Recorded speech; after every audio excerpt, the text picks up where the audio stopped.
মাগুরার শ্রীপুর উপজেলার সদরের পার্শ্ববর্তী হরিন্দি গ্রামের এক হিন্দু পরিবারকে গভীর রাতে জিম্মি করে চেতনানাশক ওষুধ স্প্রে করে অজ্ঞান অবস্থায় দুর্বৃত্তরা সর্বস্ব লুট করে নিয়েছে বলে অভিযোগ উঠেছে। ঘটনাটি ঘটেছে ২৭ মে মঙ্গলবার রাত অনুমান 12:30টার দিকে রায় হিমাংশু শেখরের বাড়িতে। এ ঘটনায় বিষক্রিয়ায় গুরুতর অসুস্থ হয়ে পড়েছেন রায় হিমাংশু শেখর, কিশোর কুমার রায়, মধু ও তার স্ত্রী চন্দনা রায়। তাদেরকে মাগুরা সদর হাসপাতালে ভর্তি করা হয়েছে। স্থানীয়দের পাশাপাশি ভুক্তভোগী পরিবারের পক্ষ থেকেও ঘটনার বর্ণনা পাওয়া গেছে। অধ্যাপক ডক্টর হিমাদ্রি শেখর রায় জানান, তার পিতা রায় হিমাংশু শেখর শ্রীপুর উপজেলা পূজা উদযাপন পরিষদের সাবেক সভাপতি ও প্রাক্তন প্রধান শিক্ষক। ওই দিন অর্থাৎ ২৭ মে তার বাবা কিছুটা অসুস্থ ছিলেন। এ কারণে পরিবারের সবাই রাতে তার পাশেই অবস্থান করছিলেন। সেই সুযোগে বারান্দার গ্রিল খোলা ছিল, যদিও মূল গেট তালাবদ্ধ অবস্থায় ছিল। তিনি আরও জানান, রাত 12টা পর্যন্ত সবাই জেগেই ছিলেন। এরপর কোনো এক সময় দুর্বৃত্তরা বাড়ির প্রাচীর টপকে কিংবা পূর্ব থেকেই ভেতরে লুকিয়ে থেকে ওই পরিবারকে চেতনানাশক স্প্রে করে অজ্ঞান করে দেয়। এরপর তারা সোনা দানা, নগদ অর্থ ও মূল্যবান মালামাল নিয়ে পালিয়ে যায়।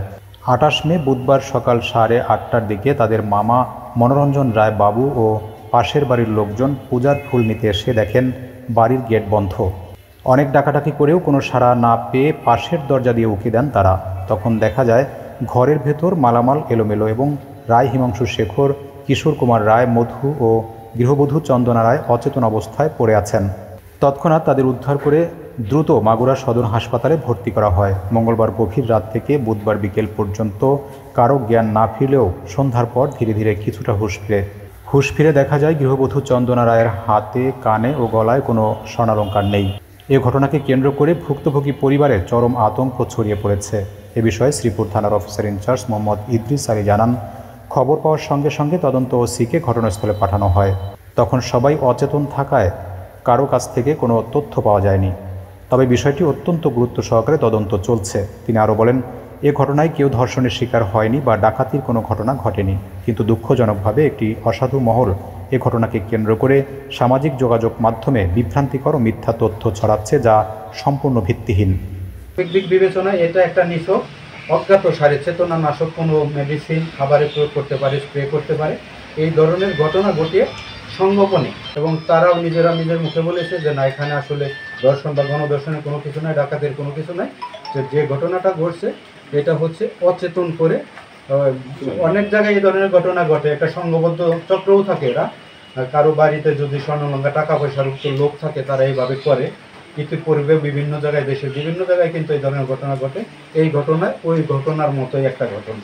আমরা অতি বিলম্বে এই ঘটনায় যে বা যারা জড়িত তাদের গ্রেপ্তারপূর্বক আইনের আওতায় এনে এটা সঠিক রহস্য উন্মোচন করে আপনাদের সামনে তুলে ধরবো বলে আমি আশা রাখি। আমরা পরিবার থেকে মনে করি কিছু দুষ্কৃতিকারী এই ঘটনাটা ঘটেছে।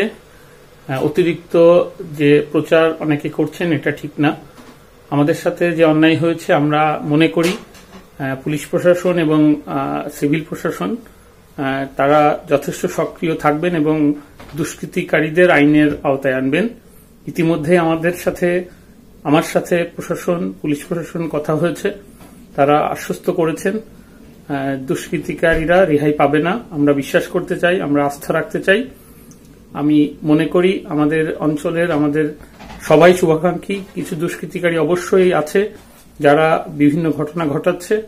আমরা মনে করি দ্রুতই তারা আইনের আওতায় আসবে এবং যথাযথ শাস্তি নিশ্চিত হবে।